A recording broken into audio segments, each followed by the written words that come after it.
Beep, beep. What is up, ninjas? My name is Sam World. Now, snare rolls are crucial in helping you bridge your break to your drop and creating a lot of energy before you drop it, Johnny. However, you know, a lot of people seem to get them wrong, or they get a little too crazy and complex with them. So today we're going to break down the meta in tech house when it comes to snare rolls.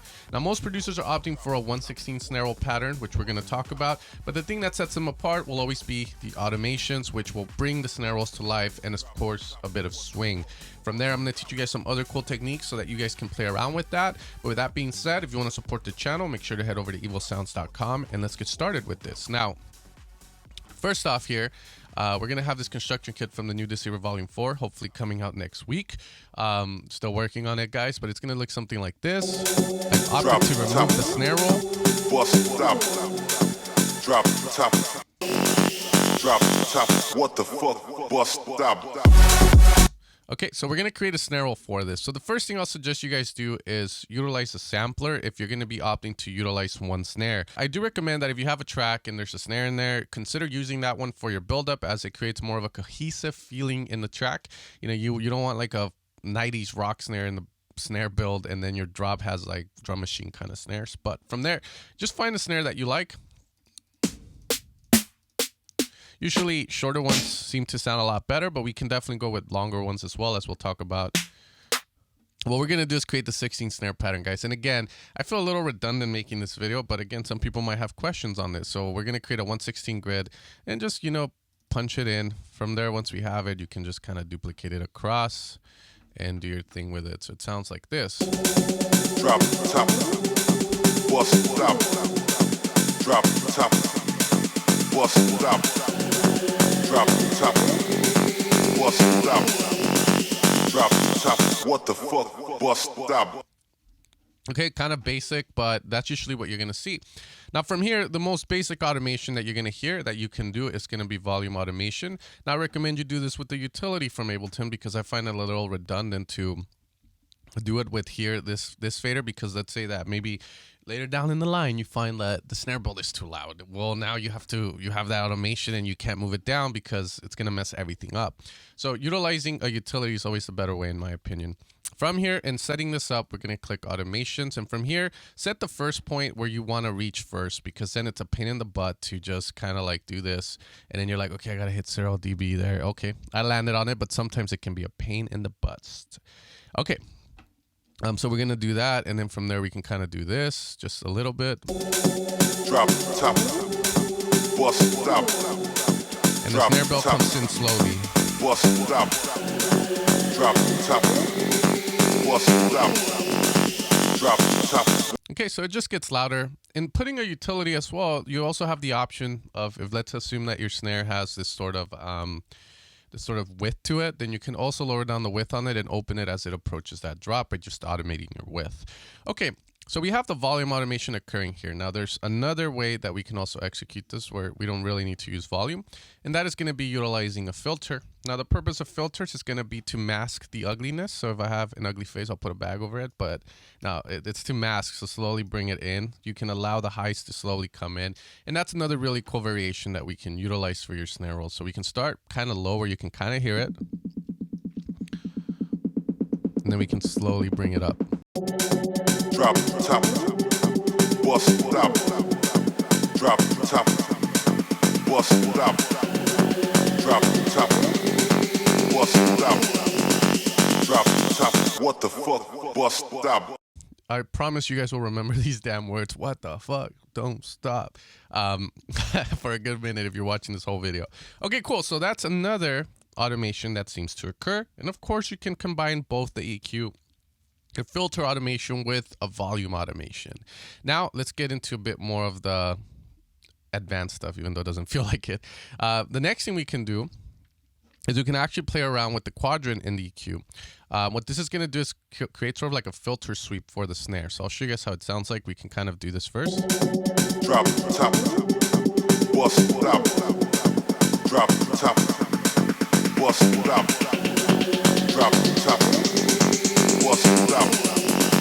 Drop top. What? Okay, so it's going to add that nice little sort of top end to it.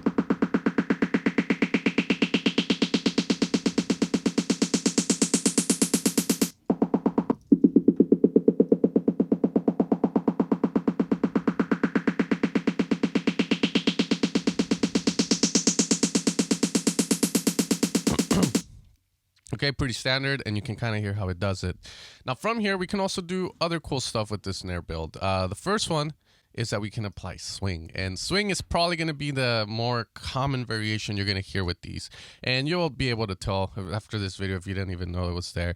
So in utilizing this, since the snare pattern is a 116, we do need to use a 116 swing parameter. From there, there's a bunch you can pick from, but at the end of the day, what it's going to give you is this sort of feel, sort of like galloping horse off in the sunset, you know, just on top. However, that's a little too much for our own good there, so I'll probably use a 57. And now we're kind of hearing more of the traditional. Okay, so that's going to be like adding a bit of swing to it, and then from there we can commit. Some producers commit, some don't. I'm the type that commits. What about you? But yeah, I'll just add that and you can see what's going on with it. And pretty much this guy's getting shifted over. Now, inside of Ableton, you will find the MPC or the Logic swing parameters, which will also add a bit of velocity swing or velocity variation to this. Now, if you don't know what velocity is, pretty much below our MIDI notes, we have a velocity feature. Best way to think about it is the volume of the sound. Now, in order to activate this with the sampler in Ableton, we need to go into the filter global and go into our volume is less than velocity. So from there, we can kind of put how much the velocity is going to influence the volume. So you can see it got louder all of a sudden, but now we can do this. And now we have this sort of like kind of galloping. So with the swing from Logic, or I don't even know why the hell they're in there. It's like Ableton stole them or something, but we can do that. Just maybe use a 59, apply that. And you're going to see that this is going to add some swing parameters to this snare build.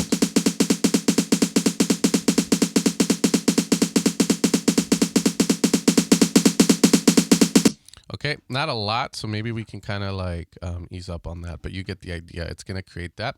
So that's another cool thing that you can do with your snare build. It's add a bit of swing. Now, the next thing is, of course, you know, 116 patterns to some people might seem robotic and boring. So another technique you can do, and this one's a little bit more on the complex side and you don't really see it a lot, is to create essentially rhythmic, I guess, a rhythmic vibe to the 116 pattern with volume changing, aka velocity changes. So the way we're going to do this is we're going to smack the drums, all of them up.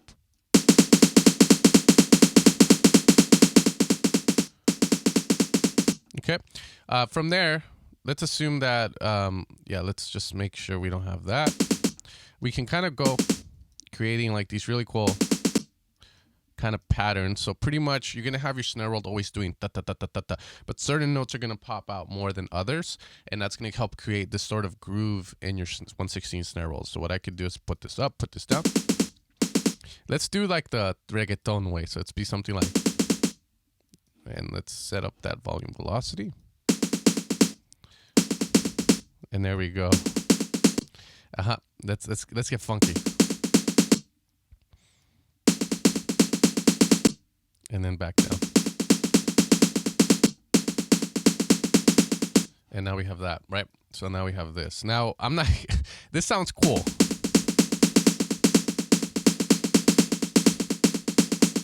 Let's hear it.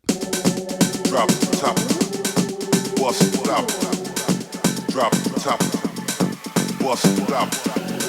Now, as you can see, maybe this is a reason why a lot of tech house producers don't use this. It's because it sort of fights a lot with the rhythm.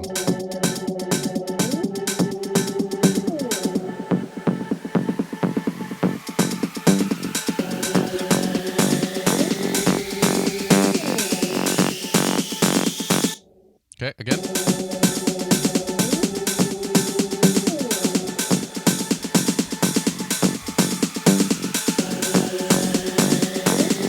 However, if we put Tupac back in, drop top, bust top, drop top.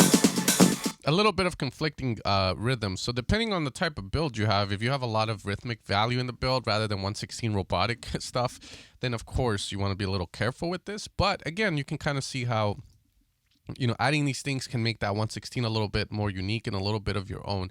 And it's just putting in the effort to create that. You still have the 116. It's just that now you're adding a bit of volume velocity. So instead of hitting the snare like pa pa pa pa pa, you're doing pa pa pa pa pa pa pa pa pa pa ba, which can make it feel a little bit more like a human's actually playing the snare build, which to some people that might be like the deciding factor. Okay, so with that one out of the way, the next thing we can actually do with the 1/16 snare, and we're gonna kind of get rid of this, is pitch bends, which is probably one of the more basic ones, but we'll kind of go in.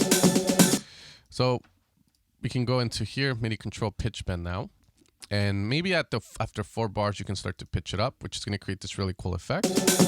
Drop top, bust top.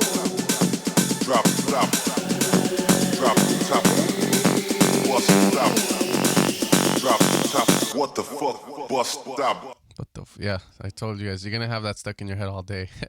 Blame me. All right, so this is what we're pretty much,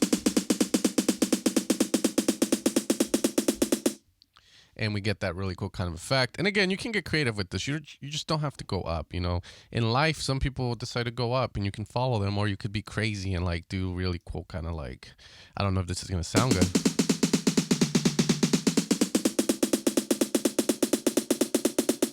And there you go. You have really cool kind of opportunities there. Another really cool kind of technique to do is to have this open up. So in order to do this, you're gonna have to lower down your sustain in the filter global section of the snare. And then from there you have your decay.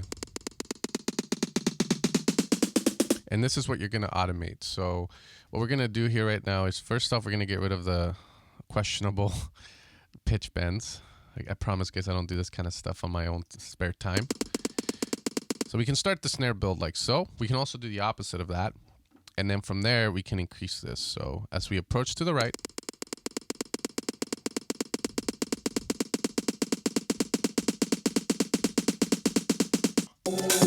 drop top. Bust top, drop top, bust top, drop top, bust top, drop top. What the fuck? Okay, cool. So that's another cool technique to utilize, is just opening up the snare as you move to the right. And there's a lot of cool stuff too here that a lot of people overlook. For instance, the pan randomizer is another cool thing you can start to activate maybe towards the end so that you can get a bit of panning. Surrounded by snares, right? So again, a lot of really cool stuff to just make these come to life. Some final things that we can kind of do. First off, the last thing is just effects. So pretty much, you know, washing this out is another cool technique to utilize. And you can use Endless Smile from Data Life, or you can use a reverb from Ableton. But you can also automate this to give you reverb. Drop top, what the fuck, bust top. Drop top, bust top. Drop top, what the fuck, bust top. What the fuck? What the fuck? All right, so again, those are some cool things. You can think of adding flanger, delays, and all that cool stuff. And I think the last thing I need to say about this is just using the auto filter in Ableton. You can do a lot of cool stuff with the filtering. So, drop top. And of course, we could go with like the morph feature. So that way we can do this sort of band pass first, where like it's coming in, and then you can kind of get it to sound crazy. We'll do this and then come back down. We'll put a high resonance, and then we'll morph maybe back down. So we're just switching from a band pass to, let's say, a high pass filter, and see how that sounds like. Drop top, bust top. Drop top, what? Oh no, that's a notch. We don't need that. We want a high pass. There we go. Drop top, what the? And then maybe this can come lower. Drop top, what?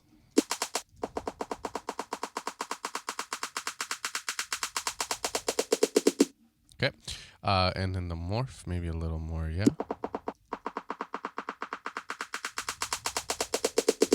So you can add a lot of really cool movement with the auto filter. In conclusion, making a snare build is pretty darn easy for tech house, and it's also very easy to make it sound complex, but the question is, should you? And that's an answer you're gonna have when you're working on your tracks and you're doing all this stuff. See what fits, but there's some pretty good reason why the meta is just a basic 1/16 snare pattern with not a lot going on, because it's very easy to mess it up.